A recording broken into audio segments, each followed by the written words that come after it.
Hello everyone. आज के lecture में हम कवर करने वाले हैं मॉडल पेपर 2025 का पार्ट टू। पार्ट वन में मैंने क्या क्या करवा दिया आपको, वो यहाँ पर एक बार रिकैप करा दूँ। हमने ना यहाँ पर अति लघु उत्तरीय प्रश्न पढ़े थे, जहाँ पर हमने पढ़ा था कि साझेदारी संलेख क्या होता है, स्थायी और कार्यशील पूंजी यानी कि जिसको हम परिवर्तनशील पूंजी बोलते हैं, इसका मतलब क्या होता है ना। इसके बाद हमने पढ़ा था सेक्रीफाइस रेशियो। इसके बाद हमने पढ़ा साझेदारी की साझेदारी फर्म जो होती है उसकी अनिवार्य समापन यानी कंपलसरी, जब हम फर्म हमें फर्म खत्म करनी ही होती है, वो क्या होता है। जॉइंट में जब भी कोई भी हम पॉलिसी लेते हैं उसका मतलब क्या होता है। शेयर की डेफिनेशन हमने पढ़ी थी। हमने ऋण पत्र यानी कि लोन के बारे में पढ़ा था। हमने कैश फ्लो के बारे में पढ़ा था। हमने अकाउंटिंग रेशियो पढ़ा था और हमने फाइनेंशियल स्टेटमेंट भी पढ़ा था। ठीक है। आज का हमारा पार्ट टू जो है वो लघु उत्तरीय प्रश्न के लिए है। इसमें हम पहला क्वेश्चन देखें तो यहाँ लिखा हुआ है कि लाभ प्राप्ति अनुपात का मतलब होता क्या है। देखो वहां पर त्याग अनुपात पूछ लिया आपसे, है ना, अति लघु में। और लघु में क्या पूछ लिया आपसे कि लाभ प्राप्ति अनुपात क्या होता है।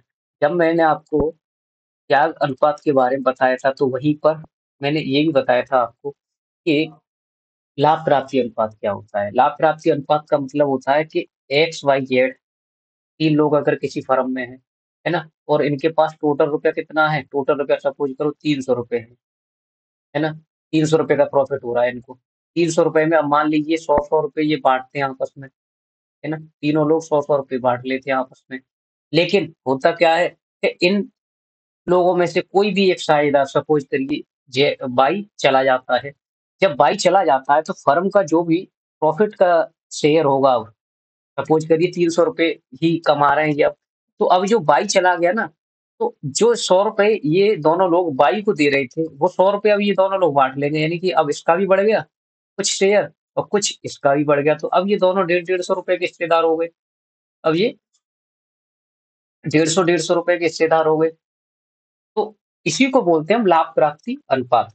कि जब पुरानी फर्म में से कोई एक साझेदार फर्म को छोड़ के चला जाए तो रिमेनिंग पार्टनर्स को जो उसके जाने से जो लाभ होता है उसी को हम जो है लाभ प्राप्ति अनुपात कहते हैं। ठीक है जी।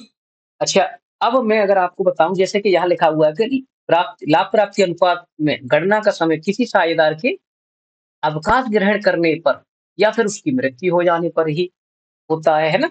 एक साझेदार कम हो जाए। अब नए लाभ अनुपात एक ऐसा शब्द होता है, नया नया जो लाभ अनुपात होता है, हम बात करें लाभ अनुपात तो भागीदारी खातों में अक्सर इस्तेमाल किया जाता है। इस अनुपात का मतलब होता है फर्म के कुछ पुनर्गठन के साथ जो भागीदार था यानी साझेदार जो था द्वारा प्राप्त लाभ का हिस्सा, इसको क्या बोलते हैं, लाभ में जो हिस्सेदारी ये प्राप्त करते हैं। ठीक है। कोई भी कारण हो सकता है कि मौजूदा साझेदार बाहर चला जाए फर्म को, या फिर उसकी मृत्यु का कारण हो, कुछ भी हो सकता है ना। तो ये तो इसकी सिंपल डेफिनेशन थी। ठीक है। अब आपको उदाहरण सहित पूछे तो उदाहरण सहित तो ये जो मैंने बताया इसी को आप एक्सप्लेन कर सकते हैं यहाँ पर उदाहरण के तौर पे, तो है ना। जैसे कि मान लो यदि सेवन में साझेदार का हिस्सा शेष साझेदारों द्वारा पुराने अनुपात में अधिग्रहित कर लिया जाता है। जैसे मान लो तीन लोग थे, रेचल थी, एक मोनिका थी और एक और थी फोबी। ठीक है। ये तीन लोग थे और इनका जो प्रॉफिट शेयरिंग रेशियो था वो था 2:1:3:1। ठीक है। अब इसमें से अगर एक साझेदार मान लो रेचल चली जाती है, रेचल कौन थी, पहली वाली, यानी ये चली जाती है। तो अब मान लो ये अगर 600 रुपए को, ये 600 रुपए को दो तीन एक के अनुपात में बांट रहे थे, तो 200 रुपए तो इसको मिल रहे थे रेचल को, 300 रुपए इसको मिल रहे थे जो कि मोनिका, और 100 रुपए इसको मिल रहे थे। ठीक है। कौन थी ये, होगी। ठीक है। अब इसमें से रेचल चली गई, रेचल जब चली गई फर्म को छोड़ के, तो इसकी जो 200 रुपए की हिस्सेदारी है ये दोनों लोग आपस में बांट लेंगे, मोनिका और फोबी, है ना। यही तो होता है जो है लाभ प्राप्ति अनुपात। चाहे तो बराबर बराबर बांट लें या कैसे भी बांट लें, वो उनका, है ना। नया लाभ साझेदार अनुपात और लाभ अनुपात की गणना इस प्रकार ही हम करेंगे। उसके बाद है नेक्स्ट क्वेश्चन हमारा कि किन कौन कौन सी ऐसी परिस्थितियां हैं जहां पर एक साझेदारी फर्म जो होती है वो सेवानिवृत्त होती है। साझेदार फर्म से सेवानिवृत्त हो सकता है। अब भाई साझेदार फर्म से सेवानिवृत्त कब होगा? मतलब साझेदार फर्म को छोड़ के जाएगा। तो कोई भी कंडीशन हो सकती है, जैसे कि जो है वृद्धावस्था होने के कारण, मतलब उसकी एज ही ऐसी हो गई कि वो भाई काम करने लायक ही नहीं है, तो वो फर्म को छोड़ के जा सकता है। अगला है कि अस्वस्थ, यानी कि हेल्थ खराब है उसकी, या फिर असमर्थ होने के कारण कि भाई अब मतलब काम करने का इच्छुक ही नहीं है, एक तरीके से ना, समर्थ ही नहीं है। उसके बाद साझेदारों के बीच आपसी मतभेद हो जाए, जब बन ही नहीं रही है बाकी के साझेदारों से उसकी, तब भी फर्म को छोड़ के वो जा सकता है। अब साझेदारों द्वारा यदि कोई विधि विरुद्ध कार्य कर दिया हो, अब मान लो कि विधि के विरुद्ध, है ना? अब यहाँ पे ए, बी, सी 3 लोग थे। इसमें से अगर ए ने कोई इल्लीगल एक्टिविटी कर दी, अगर इल्लीगल एक्टिविटी कर दी ए ने, तो क्या होगा फिर? ए को जाना पड़ेगा, तो ये 2 लोग रह जाएँगे, है ना? तो साझेदार जा रहा है ना, हम तो वही चीज़ पढ़ रहे थे। या इसके बाद है कि यदि फर्म का व्यवसाय लगातार हानि में हो, तब भी साझेदार सोच सकता है, भई कोई भी एक साझेदार, कि भई अब मैं नहीं इस फर्म में कंटिन्यू करने वाला, हम तो फर्म को छोड़ के जा रहे हैं, है ना? तो ऐसी भी कंडीशन हो सकती है। इनको आप ये हेडिंग के तौर पे यूज़ करेंगे, है ना? पेपर में, क्योंकि ये लघु में पूछा गया था, और इनको फिर आप बारी-बारी से 2-2 लाइन में इसको जो है एक्सप्लेन कर देंगे, सेम चीज़। नेक्स्ट क्वेश्चन है हमारा, फर्म का समापन और साझेदारी का समापन में अंतर क्या होता है? ठीक है?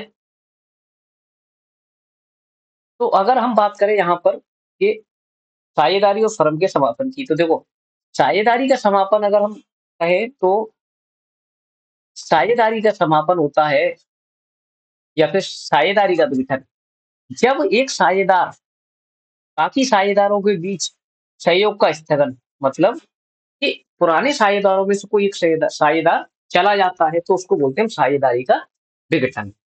और फर्म का विघटन कब होता है? जब साझेदारी फर्म ही खत्म हो जाए, जब सभी मौजूदा साझेदार जो है वो फर्म को क्या कर दें?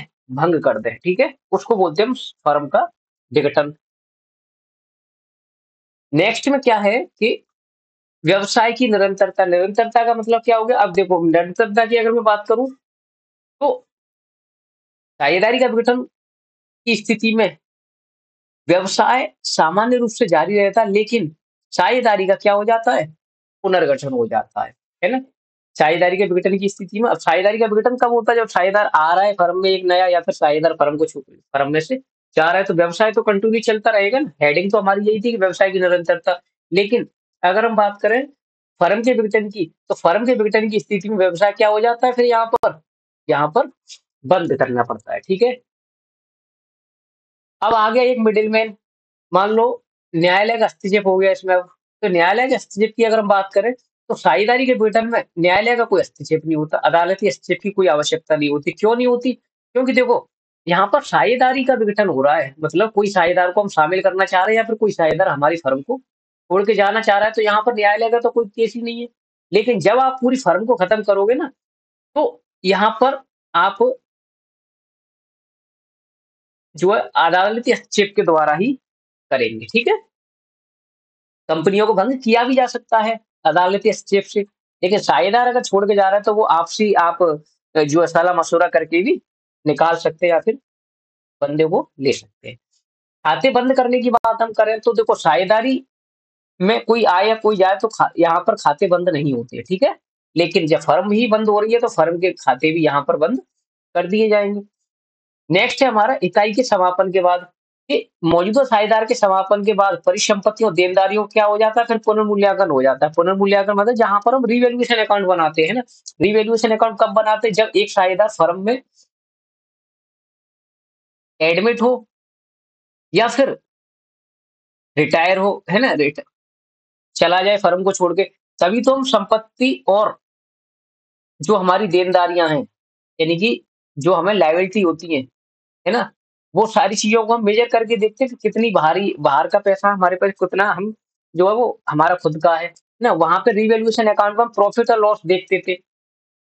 लेकिन फर्म के समापन की बात करें हम यहाँ पर, तो हम क्या करते हैं, यहाँ पर सारी संपत्तियों को बेचते हैं, उनसे पैसा आता है, और हम देनदारियों को क्या कर देते हैं, उससे निपटान कर देते हैं। यानी कि संपत्तियों को बेच के जो पैसा आता है उससे हम क्रेडिटर वगैरह बिल्स पेबल उनका पेमेंट, लोन का पेमेंट कर देते हैं। दायरे की बात करें तो किसका दायरा बड़ा हुआ, इससे फर्म का विघटन नहीं होता, फर्म बंद नहीं होती है ना? लेकिन इसका दायरा बड़ा है फर्म के समापन का, फर्म के विघटन का, जहां पर फर्म के साझेदारों के बीच क्या हो जाता है, विघटन हो जाता है। ठीक है। अगला क्वेश्चन है हमारा, साझेदारी फर्म के विघटन की कौन कौन सी प्रक्रिया होती है वो समझाइए, मतलब कैसे एक साझेदारी फर्म का विघटन होता है ना? तो अगर हम बात करें यहाँ पर साझेदारी फर्म के विघटन की, देखो एक बार देखो, साझेदारी फर्म का विघटन की अगर हम बात करें तो फर्म के व्यावसायिक संचालन यानी कि फर्म जो चलती है, ऑपरेट होती है, उसको समाप्त करने की प्रक्रिया है। फर्म का विघटन क्या है, ये साझेदारी फर्म का क्या हो रहा है, यहाँ पर विघटन हो रहा है। तो जहां पर जो भी हमारी बिजनेस की एक्टिविटी हो रही है उनको क्या कर रहे हैं हम यहाँ पर समाप्त करते हैं। और इसमें फर्म के ऋणों को क्या कर देते हैं हम, निपटान, मतलब जो भी हम पे बाहर का लोन है, लोन का क्या कर देते हैं हम यहाँ पर लोन का पेमेंट कर देते हैं, है ना? भुगतान कर देते हैं और परिसंपत्तियों को क्या कर देते हैं फिर यहाँ पर वितरण और अन्य औपचारिकताएं पूरी कर ली जाती है। उसी को बोलते हैं हम साझेदारी फर्म का विघटन। अब प्रक्रिया क्या होती है उसकी, उसको हम एक एक करके समझ लेते हैं कि फर्म के विघटन के लिए सभी साझेदार, भागीदारों का मतलब होता है साझेदारों को, है ना?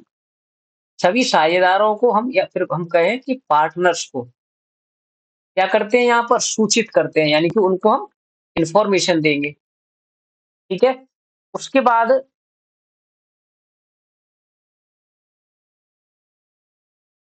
ठीक है, उसके बाद क्या करेंगे, फर्म के विघटन के लिए जो लेनदारों को भी सूचित करना होता है कि भाई फर्म का अगर विघटन हो रहा है तो जो लेनदार है यानी क्रेडिटर है उनका भी तो पेमेंट करना है हमें यहाँ पे, तो उनको भी हमें सूचना देनी होती है। फर्म के विघटन के बाद परिसंपत्तियों यानी फर्म की संपत्तियों को क्या कर देते हैं, परिसमापन किया जाता है। परिसमापन का मतलब बेच के उनसे पैसा कलेक्ट कर लिया जाता है, चाहे तो कोई साझेदार खरीद ले या फिर हम बाहर के बंदे को भी सेल डायरेक्टली कर देते हैं। और फर्म के विघटन के बाद फर्म के ऋणों का निपटान किया जाता है। अब फर्म के ऋण बाद में आएंगे, पहले किसका ऋण दिया जाएगा, जो हमने किसी पार्टनर से लिया हुआ है, बाहर के बंदे से लिया हुआ है ना। उसके बाद फर्म के विघटन के बाद शेष लाभ को हम क्या कर देते हैं कि साझेदारों के बीच में बांट देते हैं। अब कुछ बचता है इनके पास तो वो पार्टनर्स को बांट लेते हैं। यानी सबसे पहले क्या कर रहे हैं ये, सबसे पहले सभी साझेदारों को सूचित कर रहे हैं ये। ठीक है। जब सब साझेदारों को सूचित कर देंगे उसके बाद हम लेनदारों को सूचित करेंगे कि अब अपने अपने पैसे आप जो है मांग सकते हैं। उसके बाद हम क्या करना है यहाँ पर कि संपत्तियों को बेच रहे हैं ना, परिसंपत्तियों का समापन करने। उसके बाद हम लोन का पेमेंट कर रहे हैं, बचा हुआ पैसा आपस में साझेदार बांट लेते हैं। अब साझेदारी फर्म के कारण क्या-क्या हो सकते हैं विघटन के? कि साझेदारों के बीच क्या हो जाए, असहमति हो जाए या फर्म का व्यावसायिक उद्देश्य क्या हो जाए, पूरा के जिस लिए हमने कोई फर्म बनाई थी, वो हमारा उद्देश्य क्या हो गया, कंप्लीट हो गया, तब भी हम फर्म को जो विघटन कर सकते हैं। या फिर फर्म का ही दिवाला निकल गया, जैसे कि फर्म के पास अब इतना कर्जा हो गया कि वो अपना संपत्तियों को बेच के नहीं चुका पाए, या फिर किसी साझेदार को जो है वो मृत्यु हो जाए या फिर किसी साझेदार का दिवालिया हो जाए, इन परिस्थितियों में भी हम फर्म के समापन कर सकते हैं। नेक्स्ट है अनुपात विश्लेषण के लाभ। अनुपात विश्लेषण का मतलब क्या होता है कि जहां पर हम रेशियो निकालते हैं ना कि किसी भी कंपनी की तो प्रॉफिटेबिलिटी यानी प्रॉफिट कमाने की या फिर पे करने की, उनको जो भी पेमेंट करना होता है किसी को भी, है ना, उसके क्या टर्नओवर रह रही है या फिर क्या रेशियो है कि कितना टाइम में वो रिकवर कर सकते हैं, कितने टाइम में उनको पेमेंट करना होता है। तो अनुपात विश्लेषण के जो कई लाभ होते हैं, है ना? कैसे-कैसे होते हैं कि अनुपात विश्लेषण से वित्तीय जानकारी को हम आसानी से समझ सकते हैं। वित्तीय जानकारी का मतलब क्या होता है कि फाइनेंस से रिलेटेड कोई भी अगर हमें इन्फॉर्मेशन चाहिए, तो हम आसानी से समझ लेंगे अगर हमने जो है रेशियो एनालिसिस यानी वित्तीय विश्लेषण किया होगा किसी भी फर्म का। और ये कंपनी के प्रदर्शन की तुलना करने में मदद करती है। अगर अगर हम किसी भी कंपनी की जो है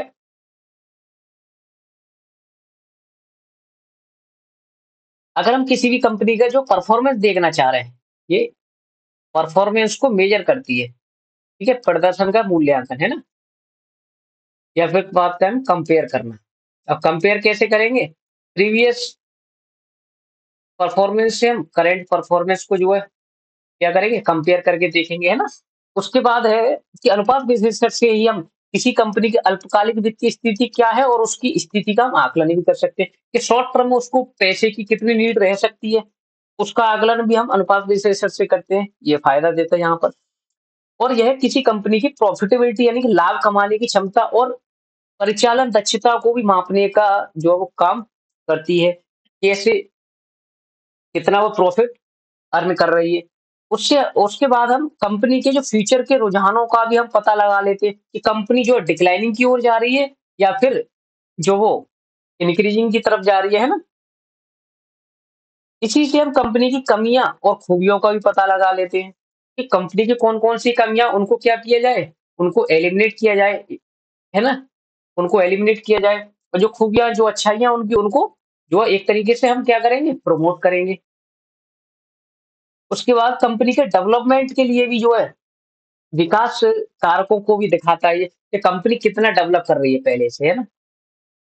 उसके बाद अनुपात विश्लेषण से किसी कंपनी की स्थिति का भी पता चल जाता है कि कोई कंपनी किस लेवल पे है आज, है ना? उसका भी हम यही से पता करते हैं और ये कंपनी को बाजार में अपने कॉम्पिटिटर से आगे रखने में भी मदद करती है कि कॉम्पिटिटर क्या सोच रहा है और हम किस तरीके से जो है अपना काम कर रहे हैं, ठीक है? उसके बाद है अपना कि रोकड़ प्रभाव विवरण को तैयार करने के कौन-कौन से उद्देश्य होते हैं, ठीक है? उनको पढ़ेंगे हम। अब रोकड़ प्रभाव विवरण को तैयार करने के उद्देश्य की अगर हम बात करें, तो देखो, रोकड़ प्रभाव विवरण का उद्देश्य यह होता है कि यह व्यवसाय की जो कैश में कितना हमारा फ्लो हो रहा है, कैश का फ्लो, है ना?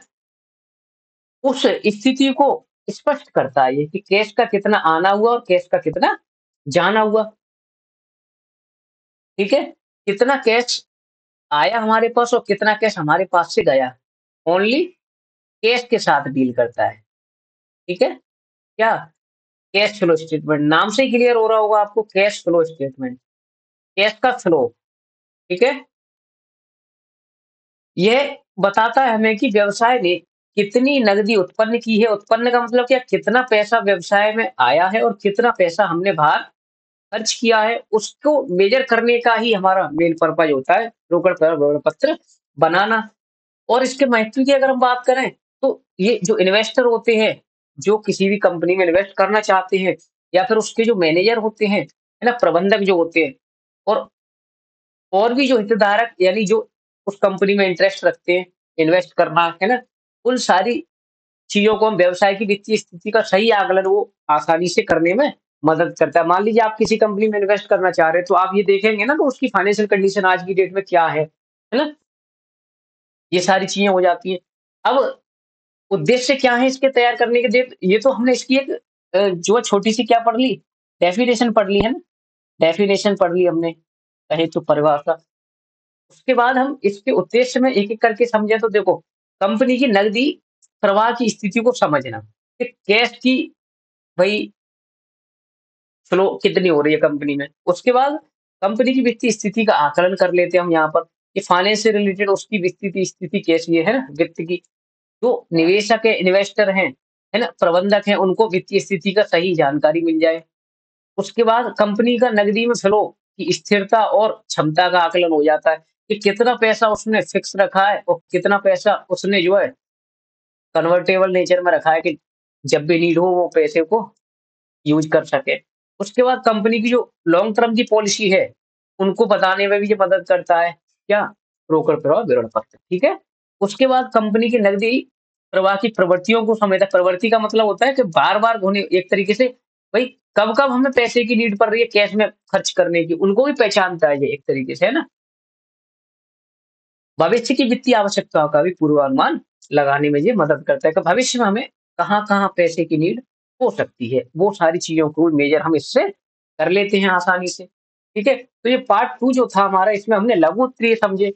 इसके बाद हम जो नेक्स्ट लेक्चर में हम इसका या तो अगला मॉडल पेपर लेके आएँगे और नहीं तो इसमें अगर कुछ लॉन्ग क्वेश्चन बचे होंगे तो उनको हम अगले लेक्चर में डिस्कस कर लेंगे।